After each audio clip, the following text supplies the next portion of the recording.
Salibonani, greetings. Welcome to another exciting episode of the Girls Table Talk Show, a show that gives young women a platform to share their experiences on issues that affect them.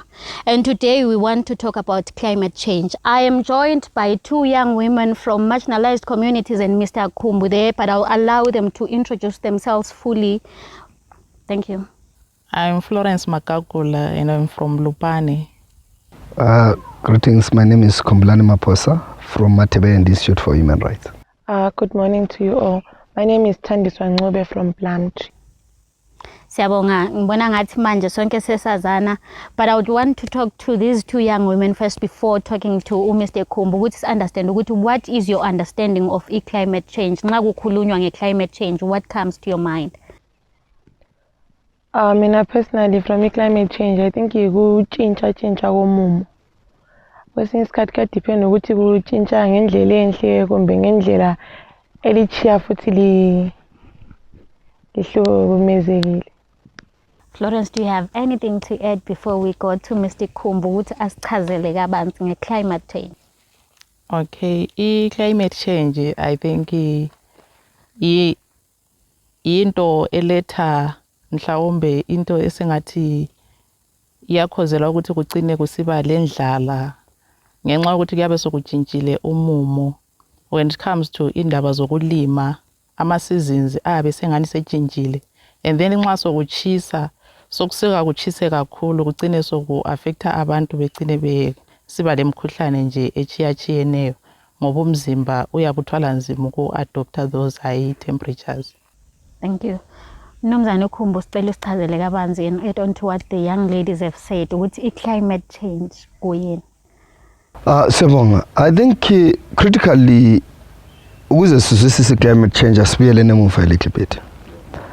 When we grew up, we knew ukuthi by especially here in Matabeleland, by 21 September, the first rains will fall. You knew that it was something that you never negotiated. And we also knew that June, inyanga yomqando, we knew that July, it's windy. It was known. You could even predict when you are going to farm. You could predict when you are going to harvest. So these things were known. Right. Even abadala babelesikhathi uthiwa kuyakwebula ingqoza in preparation even from the rainy season. So, but nowadays that has changed. Right. You get in June, it's raining. You get in June, it's very hot. You get in July, you don't have any winds. Then you get the winds in August. For instance, you are expecting the first rains in September, October. The first rains starts in December, right? So that means that is climate change. Where we are saying the climate as we used to know it, the weather patterns as we used to know them are changing. The seasons as they used to be defined, because right now you can't teach umntwana ngabo summer, winter, autumn, spring. When we were in school at primary, we will sing that, and we will even sing the months. When is summer, when is autumn, when is winter, when is spring. These days you can't do that. Why? Because the weather patterns have changed. So when we are talking of climate change, sikhuluma ngakho khona ukuguquka kwendlela umumo womkhathi le behavior indlela umkhathi enza ngayo over a period of time. I take it as young women understand umnumzane Khumbu usichazele kabanzi ukuthi ukutshintsha komumo iweather isindebele sesibalekile ukutshintsha komumo weweather with time. Like he said, lami yakhumbula sisakhulu ukuthi sasikwazi kulesikhathi esiso ngoJune kumele gotole, but manje sokuthola ukuthi kuyachisa. But as young women, do we understand ukuthi what are the reasons behind ukutshintsha komumo nalo? Yeah. Kuthiwa kubangelwa ngama-gas. Nxa sesikhangela i-industry kulamagasi amaningi kakhulu ayabe kuthiwa bese esekhave i-ozone layer. Yikho kuyabe kubangela ukuthi kugcine sokutshintsha imkhathi ngaleyo ndlela. Do you have something to add, Thandiswa? Ya mase sikhuluma emakhaya futhi umlilo abantu ukuthi maye bebaza njenga these days ukuthi kwesinye isikhathi maybe abantu bezisa bagamula amapholi bechiye endleleni abantu bethathe beyonjani beyobasisa ngawo of which amapholana aphumisa intuthu emnyama too much kwesinye isikhathi ukuthi overheater egcine maybe cause umlilo emakhaya. Mnumzane uKhumbu sicela usichazele makukhona esikuchile, because while we are talking about the impact of climate change on young women, we need to understand okokuqala ukuthi yini vele climate change ibangelwa yini, so that maybe in a way we try and deal with lokho kuyikho kubangela climate change. So sicela nje usichazele khonapho ukuthi ngabe ibangelwa yini climate change, ukutshintsha kwama seasons like you said, ukuthi autumn ayithaso i-autumn izinto sezitshintshile. I think on top of what Otatewethu have said, which is true, I think it's also, there are two things that I want to say. Number one, change is inevitable. Things are about to change. You know, we all change. I was not born at this height. I was not born with my pot. I was not born Lendevu. But these things happen as you grow up. You know, I never knew that I have allergies in my life until this year when I discovered allergies, but I never got sick of those things. So why? It's because that's change. Change happens sometimes when you see it, sometimes when you don't see it. So apart from all the other scientific reasons which they've already mentioned, change is bound to happen. This is the world. You know, we are told of tectonic plaques that happened in the faulting that brought in seas, oceans, and brought in the mountains. We are told of all that. So it's bound to also have change in terms of seasons just in life. So that's one thing that human beings have not really kind of accepted, that unchincho lukona. This tree, one day you will find it not there. And then we'll start analyzing why did the tree fall. No, the tree should fall. Because with the time everything falls. So that's the other reason for climate change, that it's bound to change because it's nature. Right. But the other also reason that is also closer to us as humans is the issue of deforestation. We have deforested our areas for too much. Right, so in deforestation, we have then destroyer is slashla, which were the carbon sinks that were ensuring that as we emit the gases, as she was saying, then the trees are able to absorb those gases and then give us the cleaner air. They are up also to trap some of our dirty air, but we have deforested those trees in the name of development and industrialization. Right, we have changed our urban areas into tarmac roads. It's actually, we have made it unfashionable. If you get a stand right now, which is whether it's 800 or 1,000 square meters, the first thing that you do, so that you build your nice concrete walled house. What are you doing? You are contributing to climate change. Right? We are busy expanding our cities, destroying trees. So those are the things, one of the critical things. Number two, we have destroyed our wetlands. Right? We have gone to wetlands, salima matamatisi lempita. You go to Matobo here close by, for instance. Wetlands are the source of vegetable markets. So we are farming in Piti, Chomolia, Letamatisigu wetland, because we don't see the value of wetlands in what? In managing our environment. The value of wetlands in this World Carbon sequestration formula.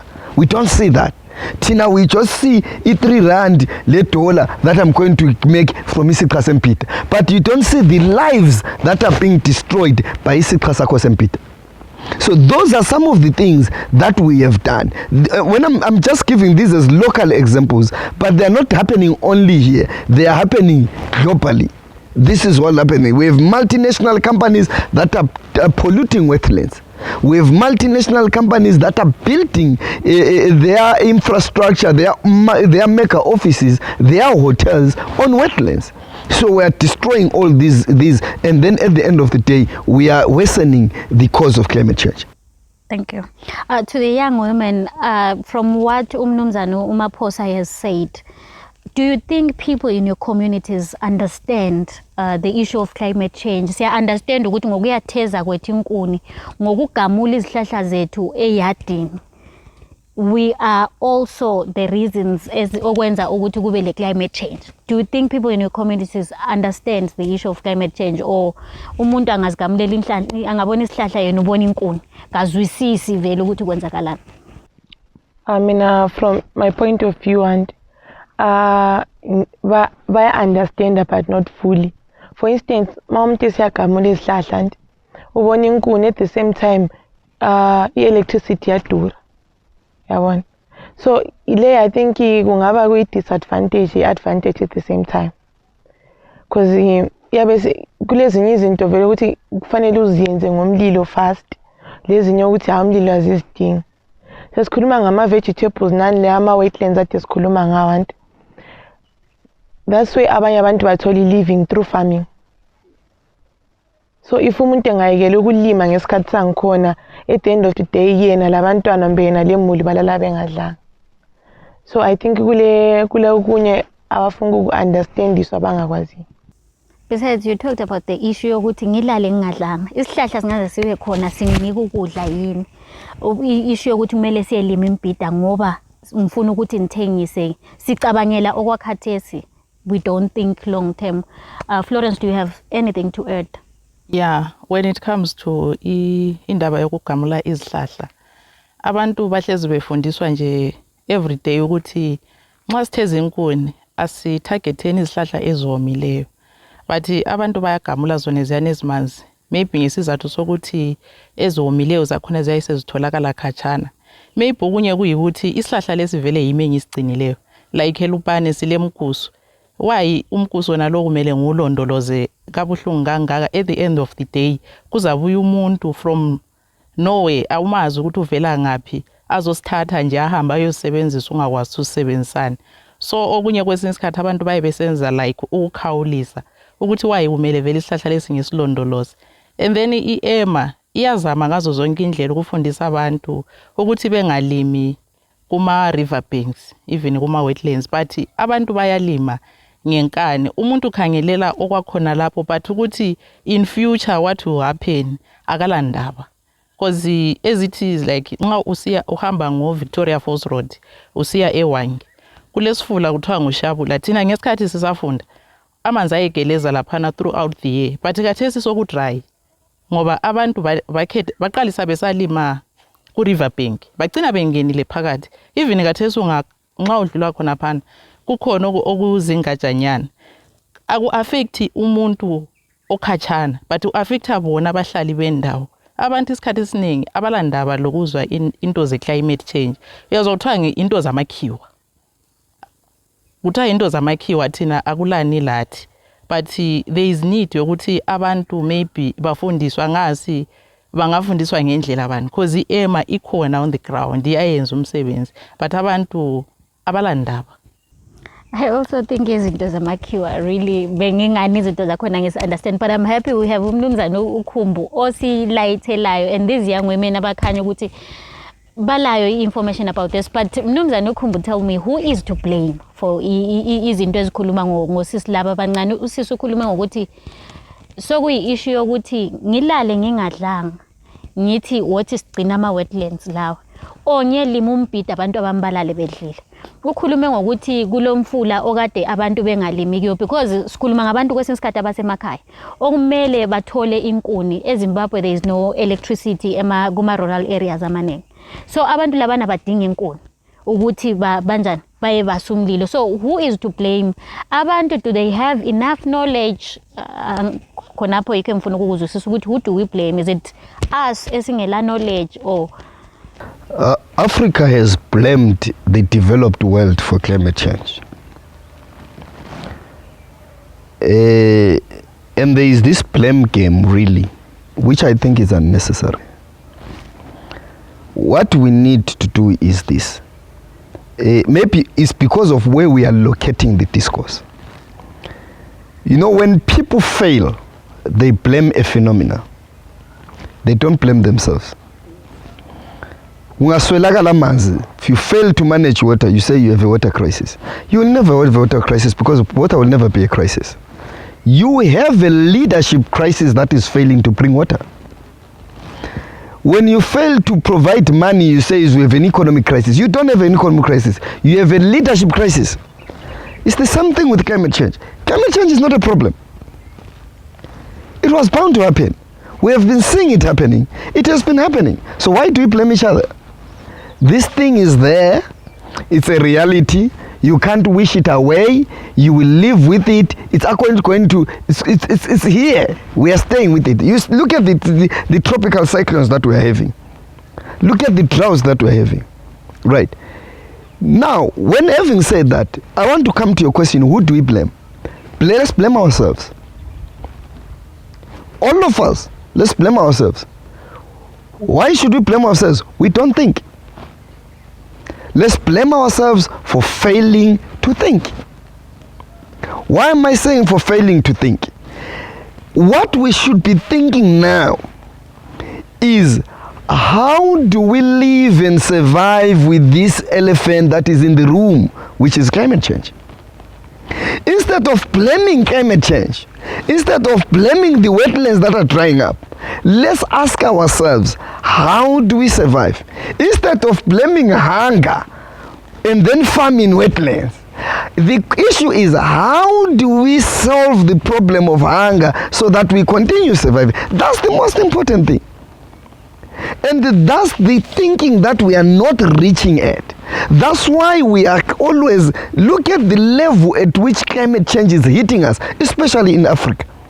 You will hear a storm from Madagascar, and we are busy publicizing it on newspapers as if it's a celebrity, getting first page in newspapers. The storm has crossed Madagascar. The storm is now in Mozambique. The storm is crossing in the port as if it's coming in a convoy. Then the storm hits us in Chimanimani. Then we have a crisis. Come on, was it a crisis? Was it a crisis of climate change? Or it was a crisis of leadership? Which is the greatest problem that we have in Africa. One of the greatest problems that we have in Africa is that we have too many people in positions and too few people in leadership. Right. Let's go to your village. At the village level, how many schools are being destroyed by storms? But don't we know the basic geography?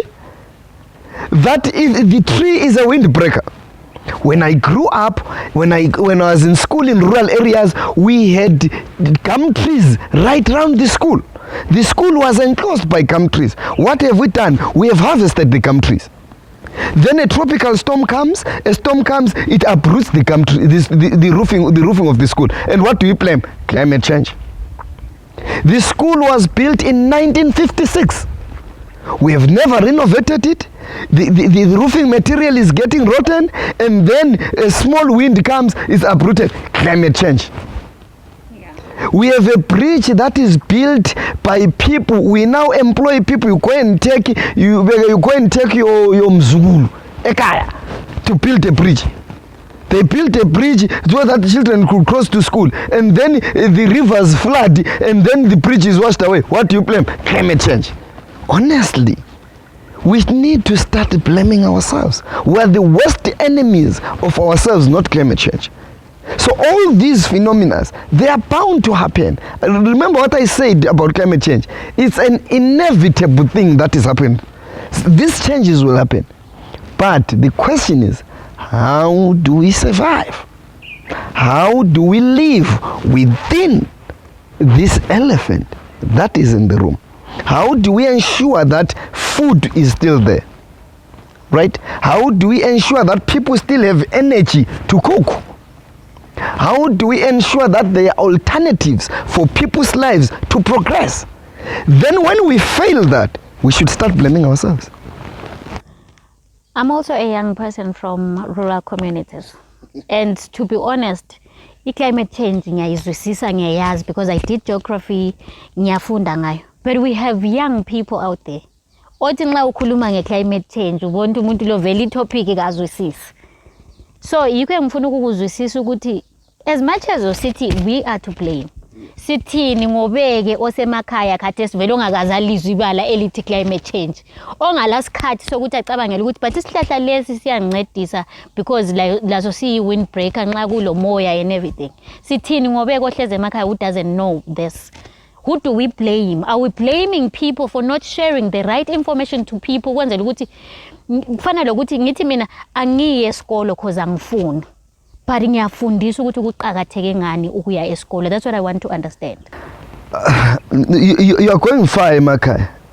Even in the streets of towns. Have you seen climate change on TikTok? Not even. So that's what I'm saying.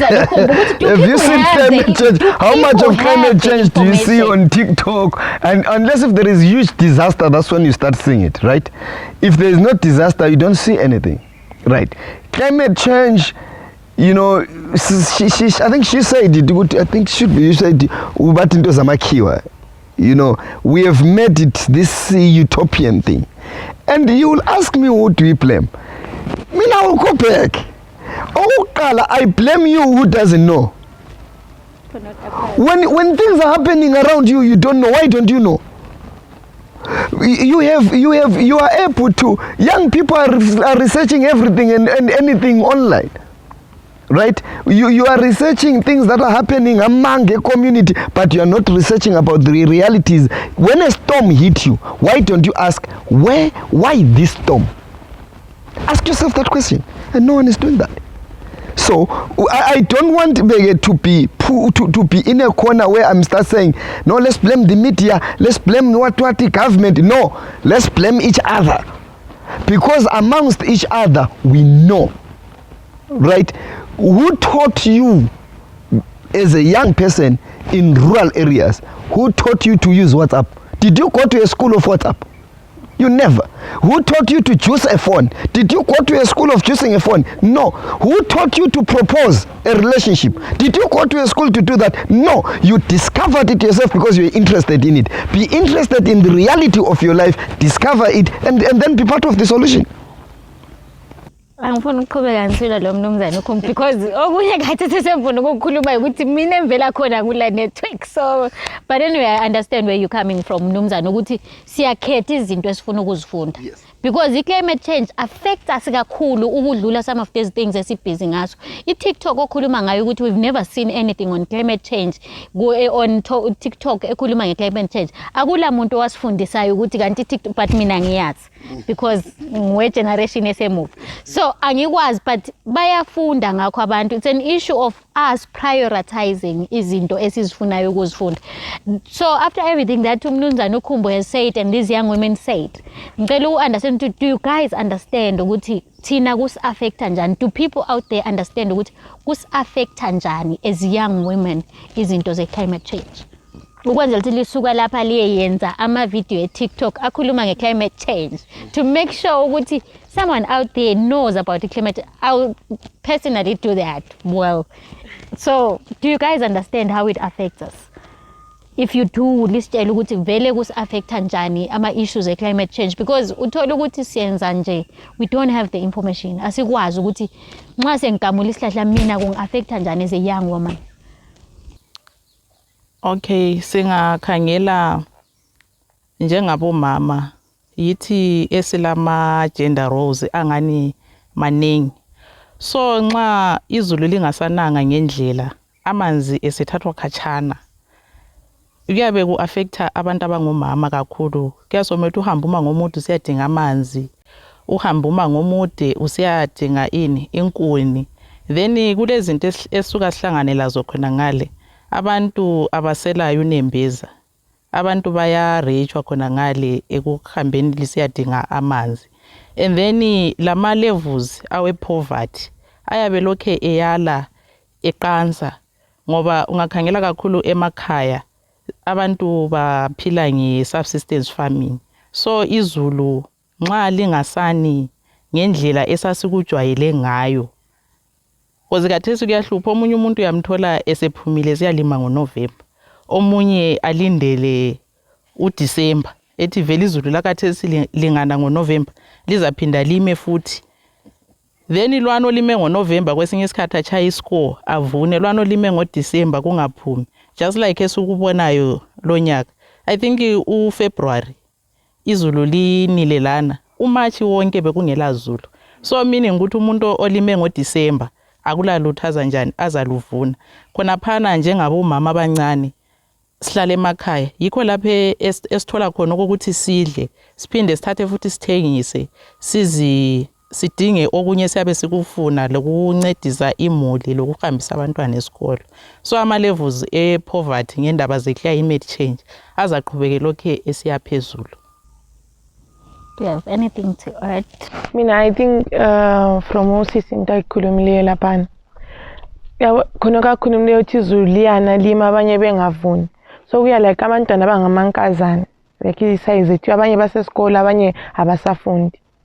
Ukuthi umuntu maybe umzali engasavunanga laphana wayathengisa, which means akula mali. Like from where I come from kugcwele omalayitsha. So at this time kuyabe sekule climate change, sokulo endlini sokungasadliwa ngapho umuntu abefuna iphedi of which lalo liyadura.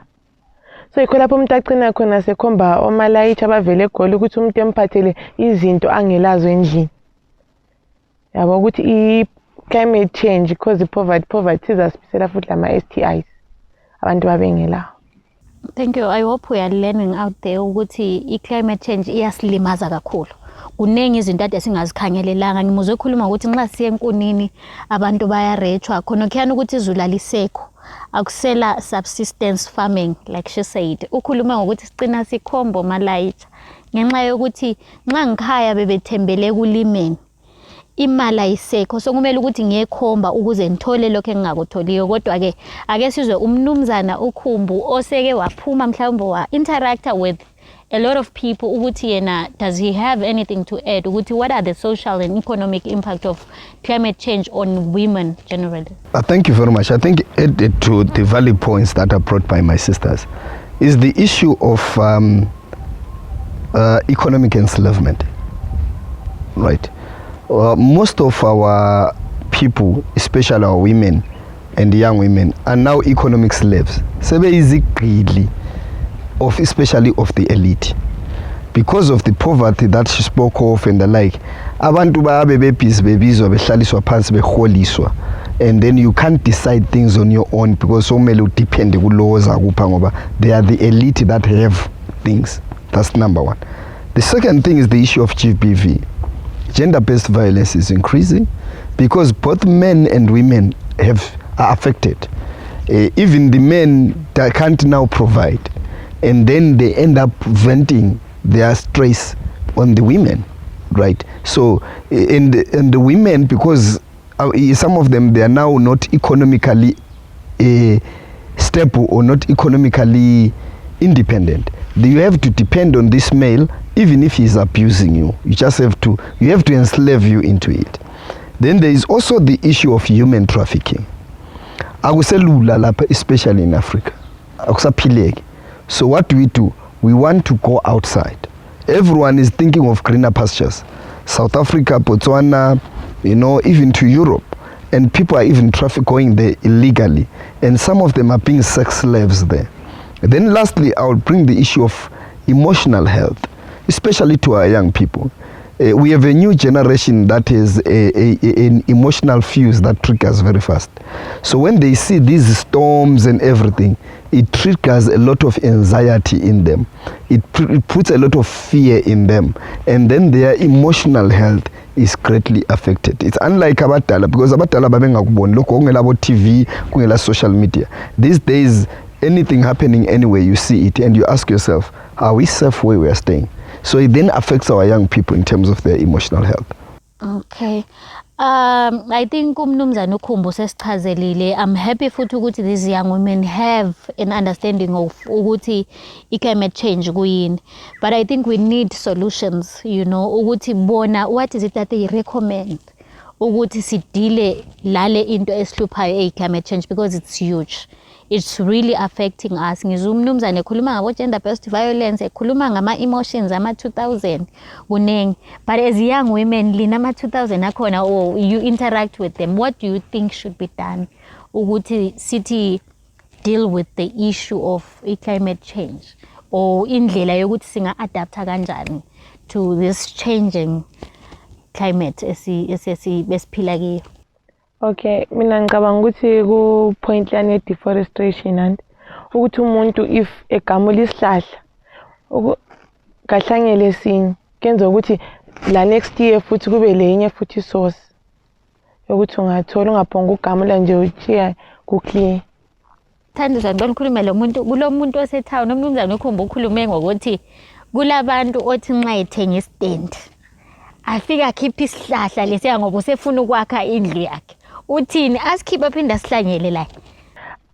Often kuyakha mina ngikho short im advise njani because istand sakhe phela lo sesithengile indlu yakhe afuna ukuyifaka. So yanga maybe because isikhathi umuntu kuyabe kuyihlahla samevu uyasenzana isihlahla samevu. So uthi ngcone esikhiphe efake indawo yakhe clean. But mina sengi-advise lo wasekhaya ukuthi noma kuyisihlahla because ngeke ngibone thangwini yini isihlahla lezana ezifaka emagabheni ukuthi umuntu uma efunga esingakafakwa phansi efake la egabheni sibe simila from egabheni la lo lestent sakhe yakwanisa ukuyazithengela isihlahla zona ziyana after siyakha indlu yakwachi space ezihlanyelile lokho khamula. I'm happy bathi sithiwa yi-reforestation. Angisayazi into kuzeni geography because it's been too long. Ngimdala guys. Uthini Florence, uthi senze njani ukuthi sithi adapt to the changing climate? Okay, mina ngithi njengoba elizweni I think it's first Saturday of December every year kulelanga leliyana uthiwa yi-tree planting day. Ilanga leliyana kakungabi ilanga lama okuthiwa ngelabakhulukhulu ukuthi kuyabe kubuye kumbe ngo-DDC ebuye esikolo ezoyenza like ukuthiwa abantwana bephonga ujabula nje ukuthi lamhla kade si celebrate ilokhuzeni tree planting day.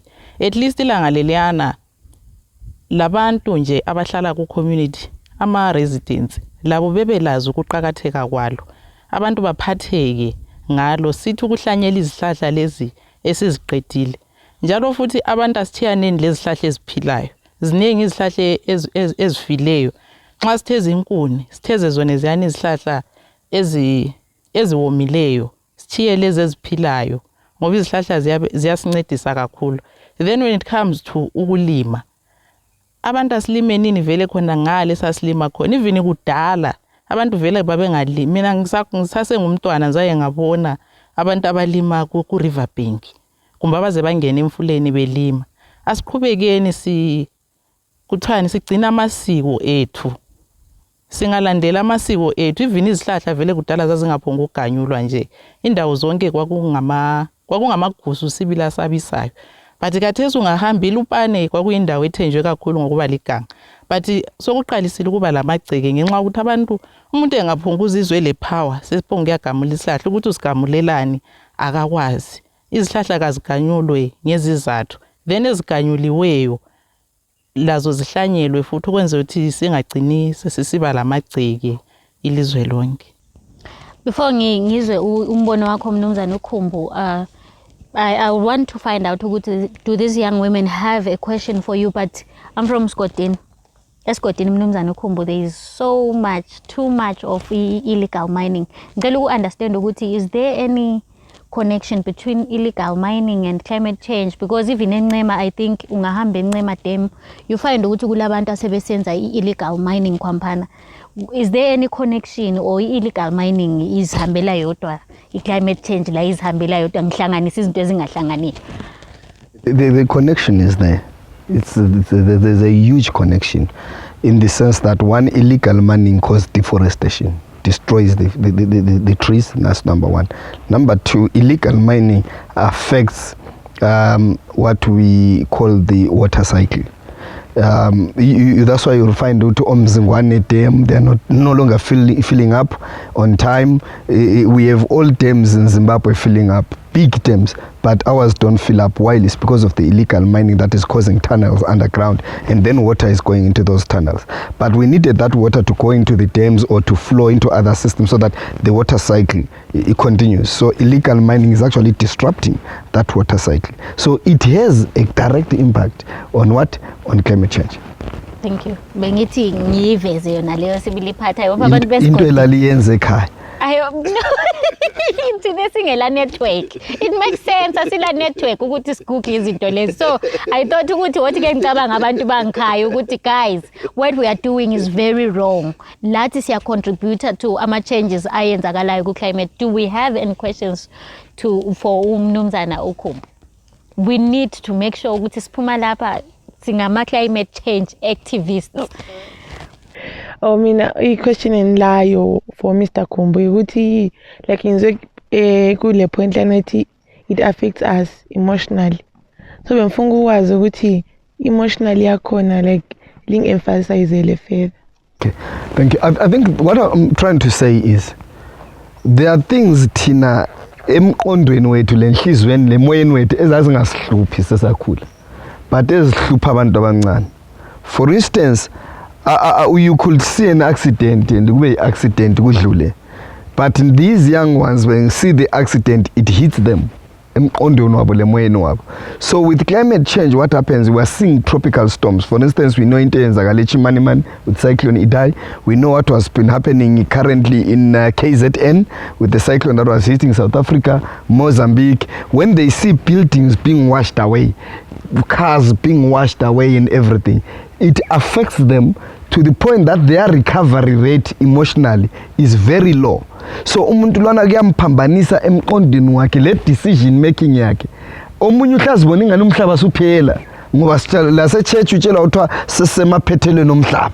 So ahlabona ingane uthiwa vele akusela future la. So ukuplana kwakhe for the future is affected ngoba ubona ingane I'm dying, the world is ending. So that's why I'm talking about the emotional health of young people. So how do we nurture them, because they are emotionally touchy.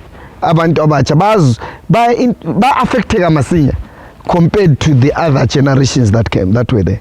I think there's something that you said nje endleleni, and I'm thinking of cyclone banibani lo sekugcineni ukuthi singakhala sithi asila network izinto lezi sizazi, but I saw ama jokes around bebe kungu cyclone Idai, ama jokes around that ukuthi sometimes maybe yithi lathi si wrong. Cyclone Freddy. Yes. Abantu bayeke uzothiwa cyclone Freddy anje boy ibizwe lakho ube indoda ngasafikanga, you know, sesijoka instead ukuthi ngabe we are taking time khona kukhana ngo cyclone Freddy ukuthi abantu bafundiswe babe kwazi the right things, but Jiga sikwenze ama joke. Do you have a question for umnumzana? Do you have something maybe? No, like I wanted to say something TikTok. Because I couldn't make TikTok and like what you said right now. Kuti wayenze a joke nge cyclone Fred. Cause if like ingendlela thina sesiphila ngayo esibancane, if something comes as a joke and people get interested in that, it's like kungaba yi lesson at the end of the day kugcine kube a disadvantage. But for now ngafika mina ku TikTok lapha, I'm taking my phone ngifaka lapha sengiqale ukuchaya geography yonke phambi kwabantu. Would they even watch that? But ngabuya ngithi how Idai ube ngumama, she was wearing this, like ngenze ngathi it's a joke. Abantu bayafunda through that if kuyi joke, but ikonke kulama disadvantage lama advantage. Some may take it serious, some may not. Get depend on your level of understanding. That's very true. There is a concept called communication for development, right?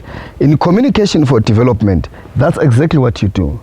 But it then needs intentional leadership, where it's put up as a joke.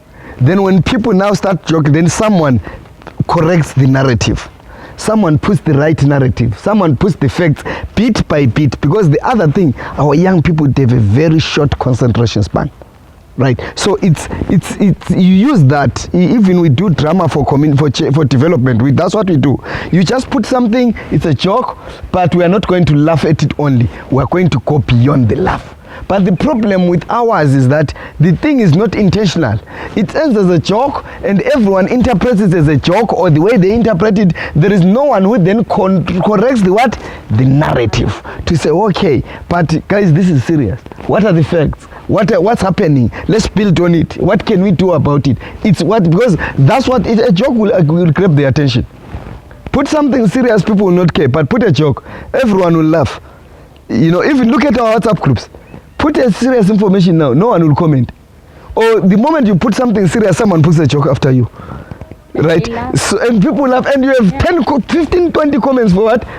For the joke. But the idea is, let's intentionally bring that joke into something positive and something real. That's true.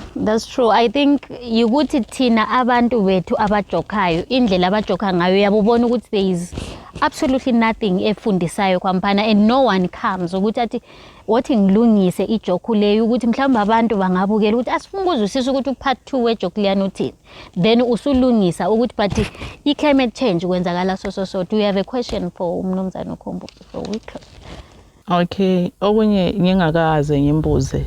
Bengifuna ukukhuluma ngendaba zama-beliefs. Ukuthi kwesinye isikhathi ama-beliefs yiwo asuke asilimaze kakhulu. Ngiyakhumbula ngo-2019 esikhathi sika-cyclone Idai. Abantu kwakuthiwa amadlozi azondile kwathini so izulu leziyana lizogezisa ububi bonke obenzakala khona ngale eChimanimani. So abantu inkolo zethu zona ziyana kwesinye isikhathi yizo ezigcina zilida ukuthi amazazi la agcine kwesinye isikhathi sokusiba ngama disaster. And then mina umbuzo wami kukhumbu wathi wona uthe yena i-blame uyiletha kithi, yes ngiyavuma, but elizweni I think angikwazi kumbe ngiyalahleka. Ungabe kule ministry ekhangele ngendaba ze-climate change, what are they doing ukuthi befikise i-information ebantwini? Ngoba into eyenzakalayo ukuthi khathesi nxa ngithe ngathola imali yokuthenga idatha ngithengele WhatsApp yilo ndi-affordayo. Leliyana elinye lokuthi ngiqalisa ukugugla ngibe kwazi ngezinto ze-climate change balutshwana kakhulu abantu abalalo. Njalo lokuthi i-network kayikho emakhaya asomanga liqiniso. Amakhaya le network amakhaya aseduzane. Kulamakhaya sibili network ebhedayo umuntu okade sihlahleni ukuthi ayodinga i-network. So i-ministry yona le khangele ngento ze-climate change ilakho yini ekwenzayo ukuthi information leyi on i-climate change iyofika ebantwini ikakhulu phakathi le emakhaya endimimbili khona le Lupane Dandanda?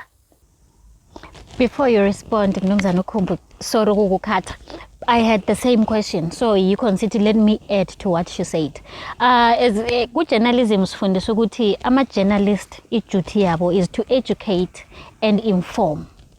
But I've read so many papers, there is nothing on climate change. Lanxa ikhona ilemuva i-front page uthola kuyukuthi politics. Yes, it's important ukuthi sibe kwazi ukuthi what's happening every day empilweni zethu.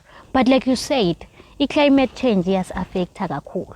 Do we not put the blame again to the media that's meant to inform and educate us? You answer to her. Okay, thank you. I'm a devolutionist, so I don't believe in centralization of power. I believe in devolving power. Before I go to the ministry, let me go back to your village. Let's talk Ndimimpili. Let's talk Kwamba. Right. There is village development committee. What are they doing? To inform their village. If they don't know, let them get out. Why are they in that position when they don't know? Why are they not looking for the information? My Bible tells me that you can't run with those on horseback if you can't run with those on foot. So a village in Isle Vidco. These Vidco people have been there since Sizalwa. Vidco. Venzan. Do they know how to look for information? If there is no network, what are they doing to ensure that they push that there be network in the village? They are not doing anything, so they are useless in that position. They should get out. And those that are competent, that want network, will come in. In your ward, you have your ward development committee, which is chaired by the councillor, right? And it has members in it. What is it doing? What kind of development is it bringing if there is no network in the community? What development is it bringing if the community doesn't know about the reality of climate change? You know, in time in Africa, the problem right? You have a school development committee, but the school does not have a roof. It's not a school development committee, it's a school destruction committee. This is the same thing that is happening with our local committees, right? Councillor wethu nxa ebuya emhlanganweni sebe simhlabelela ukhumbu wethu somlandela simgidela. But our councillor, what is he saying to us about climate change issues? What is he saying or she saying to us about the network in our community? Nothing. Kodwa sona sigida simhlabela simgidela ikongoni sithi siyamlandela. Simlandela ngaphi? Where there is no network.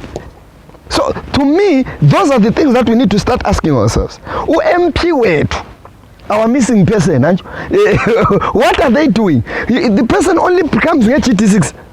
And the last time business is book GT6 yaki, skiteli GT6, right? As pateli skatulezi yellow, as pateli mpindumbez peshweyo, and we are happy with it. But are we questioning this person about the network that is not in the community? Are we questioning them about climate change information that we don't have? We don't.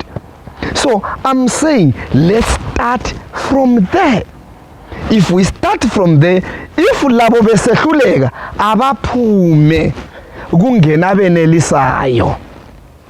it's a simple concept. So ngizathi mina ngakafiki ku ministry kachana le ngithi dila lokungikhaya okuse village lokuse ward nophila lakho, then sizadila le ministry bye ngoba yibo kumele bathathe ku ministry balethe kini. Kanti message yokuthi kule rally balitshela njani kuyila network? Abalitshele nge-climate change ngesemo yabalitshela khona ngerally. Abalite by that example. So go and interrogate your local leadership first before we talk of the minister. Because velu minister ngafika, I can tell you lokubuza sozumbuza. Lebesele thuke kubi ukuthi minister ufikile, but asiqalele ngalabesilapha. Right. Then you ask about the issue of network. Hey, in network vele mina is not an issue. It's just an scapegoat that is fala ngayo. Kata abantu bathayimelana njani kuyela network? A boyfriend, a girlfriend, you want one, or you want two, you know the words zemakaya, they can have a radius of over 50 kilometers. What about tayimelana kuyela network? The message what aslanga ne point in yahamba kuyela network. Ihamba njani? Mina mfuna siqale khona apha kanti i-message lezi ezinye zivumo kunye konke kodwa i-climate change azivumi kuyihambisa.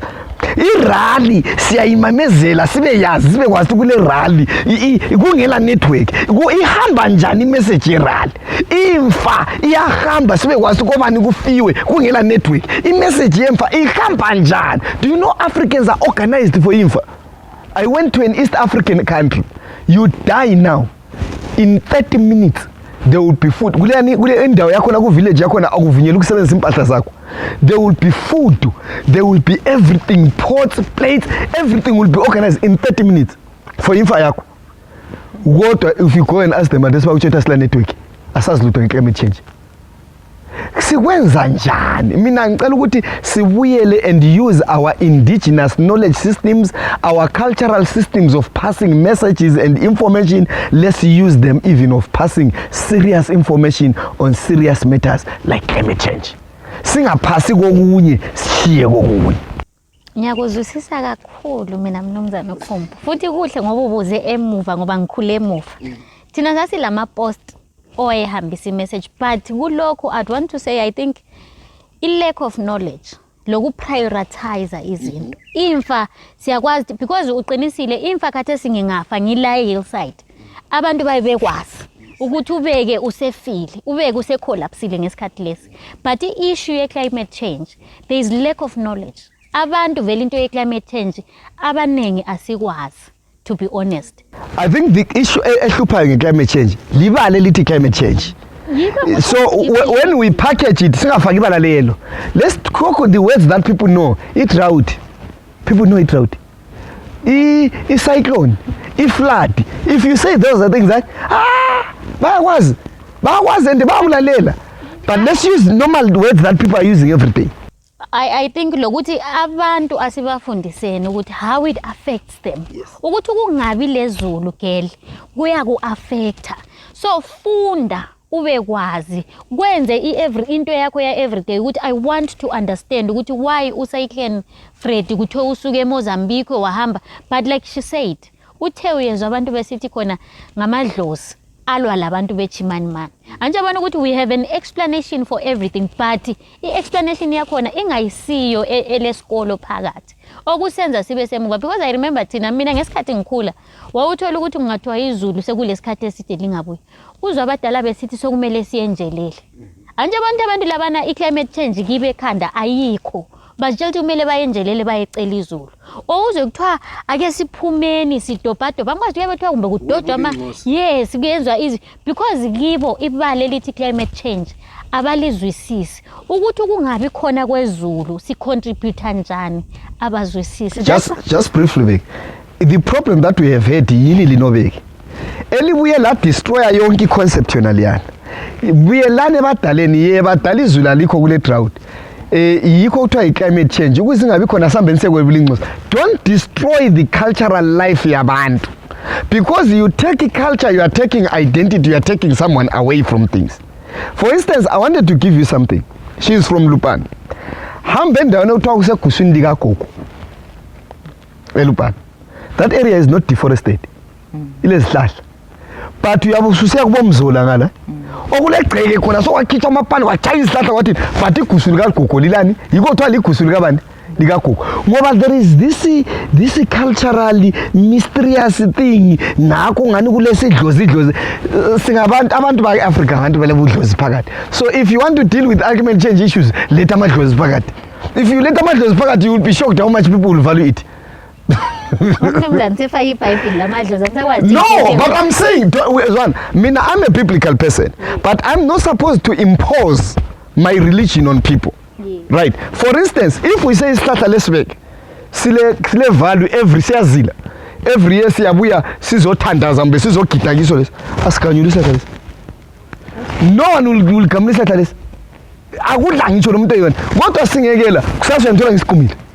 Ngoba kasilancedo isilade mina yimi kasilancedo lokho wakho wegeography uthiwa ye umoya wathoda uthi umoya uvela kuNkulunkulu, but ungakufaka idlozi kumbe ukholo phezu kwesihlahla kumbe phezu kwegusu, you will be shocked how much I will respect it. So let's not destroy that in us in Africa. I have been to African countries where yazi akuvunyela ukukhalihloka ngoba igusu lelinjani liyazila, but you can tell that this is someone who has clever, who played with people's minds. He wanted to prevent deforestation, and then we play against zilo, and abantu ngoba izilo bayithanda. What did they do? Bahlonipha. That's very true. Uyathola even thina yithi uyathola kulezi hlahla so ezithe emangcwabeni akekho umuntu osigamulayo noma sokutheni ngoba asazi sikholela ukuthi emangcwabeni ukuthi basigamula usithathe manje uphushe impilo. I think you had something to say, Lucas. Okay, like entweni ngitsho ukuthi towards abantu ababuya bezofundisa kuma communities and they don't address kakhulu ku youth. Athola ukuthi ku meeting yona lana sokugcwele ogogo and sefike lapha nogogo batshela izinto bakhulunywa batshela barima ogogo sefike ekhaya lapha akasakhuluma into enjani ayitshelwe ngale sesithi ay abantu laba sebesitshela lo garesi izinto ezinje udala kwaungayenziwa lokho yenzani so and mina i-message yami ngifuna ukuyitsho kakhulu ukuthi if umuntu ebuya kumbe ngabantu beministry kumbe abantu be-ema kumbe ngabantu bangaphi bezobisa i-message yabantu, they shouldn't focus kakhulu kubo gogo because ogogo labana sebebadala. We still have a future ebuyayo and we have thina ama-youth. They should tell us ukuthi no yenzani so kwenza ukuthi mafika lapha nagogo wena ugogo wakho yabomazi kumbe u-aunt kumbe umama yabomazi ukuthi umama imadressa ngendlela enje kwenza ukuthi la elandele into lezi. Can I ask, who is to blame? Kule meeting eyakibizwe la ohlala khona kuthiwe ngeyabo gogo kumbe thina as young people sesazitshela ukuthi no, I'm not attending meetings. Ndiyakwazi ukuthi why. Mina I've seen ukuthi most of the times kungahamba ama youth and kuma meetings they don't gain anything. But makugcwala ogogo laphana labokhulu uyabona sebephiwe ama grocery, sebephiwe inhlanyelo, sebephiwe. But if kungama youth that doesn't happen. Maybe let me add to say, because I also work in rural areas. Umhlalo uthiwa umhlalo wezakhamizi. Uyisakhamizi. Awusakhamizi. So the moment umhlangano wezakhamizi, you have shut youth out. And number two, as she is saying, why don't we buy ama airtime? And $2 airtime or $1 airtime, ama youth aphiwa ama-data bundles lawo in the meetings. We don't do that. But abadala sebanika ukudla lezi izinto. So we are not friendly to young people. Number three, come on, we're in a cultural setup. I can't question. Ungaqala ukubuza kulo mama wami abantu bahambe umntana wakho bomkhuza ababuza phakathi kwabadala. So we are in this patriarchal, even ugogo setsheliwe as she say. Engafika ngikhaya ugogo ngiqasa ukumbuza ukuthi uyambuza wena umbuza umuntu omntana wabuza ugogo wakho wambuza ngunyoko. You can't ask. That's how we were groomed. And so now even want lapha ufundiswa irara nje la uyaphumulalela you come akufundileyo. I've always argued ukuthi when people want us young people to participate, they go all out. Because thina sesathiwa ukuthi singabantu labana abahlala ku social media. And if people want something from us, basiniko airtime ukuthi asibuye ku Zoom meeting. Why kungake kuyenze the same thing that you are saying ukuthi ake sinikwe lathi airtime basilande if we are not coming to ama meetings. Kube le airtime kwenziwa ama Zoom meetings sifundiswe izinto ezis-affectayo. Izinto eziqhakathekileyo njengabo climate change because uyatsho ukuthi yena ngeke ahambele lokhu zeni inhlanyelo ku meeting besides utheka zosakhamizi. And I've always overlooked that ukuthi but vele nxa kuthiwa ama meeting kuyathiwa izakhamuzi, so mina ngisala ngizihlalele because angisosakhamizi. Anyway, Mnumzane Ukhumba, I think we've learned a lot from what you've said from these young women. I hope umuntu ophandle ngale uza understand that the importance yokuthi sifunde nge-climate change, how it affects us, you know, lokuthi singenzani ukuthi sidile le reality ekhona. So that's what I want to hear from you, ukuthi singenzani ukuthi sidile le reality ye climate change esesiphila kiyo, senze sure ukuthi going forward asiyenze ukuthi i-climate change ibe more, but we try and be part of the solution. I think the first thing, let's add value to our nature. Let our environment have value. Whether it's economic value, it's social value, or it's spiritual value, let's add value. Let's have intaba, you know, intaba to let them have value. Whether it's Christian value, it's ancestral value, I don't care. Let it have value. So that when these things have value, then we cherish them. Our people are spiritual people. Our people are people of spirits and cultures. So the moment we value spiritually, we will make sure that is protected. You know, as I gave you example, you know, let's add value to these things. Even our trees, let them have value. That's the first thing. Number two, let's have alternative to fuel wood. Right, whether in urban areas or in rural areas, let's have alternative to fuel wood, and the alternatives are many. Let's invest in using gas, for instance. For instance, Lupane people, they have huge gas reserves in Lupane. So let's move into gas. Number two, let's invest in biogas, for instance. Let's invest in charcoal, which is made from ubulongwe benkomo, for instance, which is made from which is made from leaves and trees. I have been to this other country, which was Ethiopia, where they actually make izgoto zokubasa umlilo from utshani lamahlamvu. You know, because they are trying to run away from cutting down trees. So let's invest in those things. When we invest in those things, then you realize that we will stop especially deforestation. Then the other thing that we need to do, let's educate each other. Let's educate each other. It is our job. It is the job of pastors not only to be casting demons out of us, but also to be educating us about climate change. The pulpit should be a pulpit for climate change. You know, in our sports grounds, sports, let's use the sports.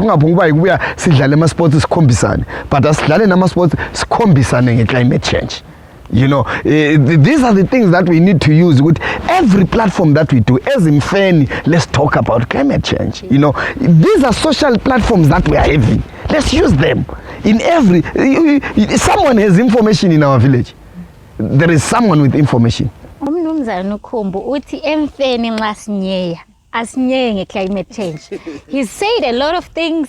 Ngifuna ukuzwisisa ukuthi who have you said this information with? What are you doing to make sure ukuthi thina abazalwane siyakwazi nge-climate change? Ukhuluma nge-Ethiopia ukuthi you learned something that I didn't know ukuthi bayenza izikhuni zotshani.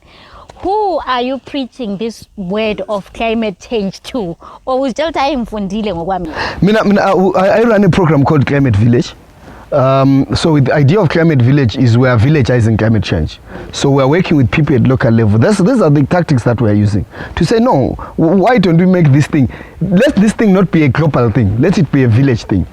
They start from our village. So whenever there is news, for instance, we share with people that we work with who are working at village level. Hey, you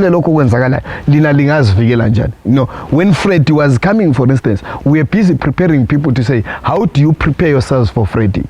How do you stop destruction? We in some villages we're even mapping to say where is the disaster likely to happen? Who are going to be most affected by Freddy? How do you make sure that they are not affected by this cyclone? So we do these things at village levels. Currently, we are working with 11 villages. And we are trying to make these villages be climate smart villages as much as possible. So in those villages, we work with both the young people, older people. And Tina, we don't call for public meetings, by the way. It's our strategy. A public meeting, we don't call for it. Because we call for it, these ones will not come. So we use the meetings that they already have. For instance, when we have a meeting, public meeting, we have about 100. But hambe macros, plant on 300. Yes. You see? So why do you call for a public meeting instead of calling macros? Right. Hambe mfeni kungachu muntu aisibantu abasemfeni. Right? You know, hambe church, for instance, we have churches, whether you have Friday, Saturday, Sunday. If you go for a village, if you calculate the number of people in the churches and calculate the people in meeting, it's different. So let's use those platforms instead of just creating other platforms that take us from making money. Then the other last thing is let's make money from the environment. If you put money, they care about money. If you start to make environment be money, for instance, she's in Lupane, for instance. I know also in Plumtree there are places like that where you have forestry. Why don't we assemble these young people? They start an apiculture project. Enyos. Into zenyos lezi esihlahleni and targeting which isihlahla ezinkulu. So when isihlahla ezinkulu sezile asekhohle uthiwa kuyinto kwenyosi khona kya uyizinto kwenyosi lokya mbano zakukama. I now care ngingezwe ihloka ligamula. What am I thinking of? Am I thinking of a tree? Ngicabangani inyosi zami. I will go to the bush to defend the tree because I'm defending inyosi zami. But now lithi mina ngiye defend isihlahla zikabani kanti into zikaNkulunkulu ezizimileleyo I will not do. But when I add economic value to it they will defend it because they see the value which comes to the person. Solution yokugcina enyosi, I didn't see that coming. Like okay, to see, but I'm happy ukuthi there is something that you are doing because when you tell maybe you have the information but you are not bringing the information to us. I'm happy to learn that you are doing something emakhaya to make sure ukuthi abantu laba get the information about climate change, and I'm challenged. I think sengi climate change activist from today because there is a lot that we didn't know about effects, the impact of climate change, but we've learned a lot. Thank you so much, Mnumzana Ncube. Thank you to these young ladies abasincedisileyo ukuthi sizwisise babuza laba imbuzo othola ukuthi maybe besingehluleka ukuthi siveze. I hope as young people uMnumzana Ncube ukhulume ngokuthi nxa into siyifuna siyakhwela ezihlahleni siyedinga network ukuthi ufonele umuntu, but why ungakhweli esihlahleni uyedinga network to look for information ezinto ezis-affectayo. So thank you so much guys ukuthi libe khona ku show. I hope ama viewers that will learn something from this conversation. Bye from the girls table. Sesikhulumile akube njalo until next week. If you want to be part of this show, hamba ku YouTube channel yethu, subscribe and like. Ku social media pages ikona table_girls ku Twitter, Instagram it's the.girlstable. La ku Facebook sikhona. Sicela nje uyechiyu like yi the girls table. Siyabonga. Bye.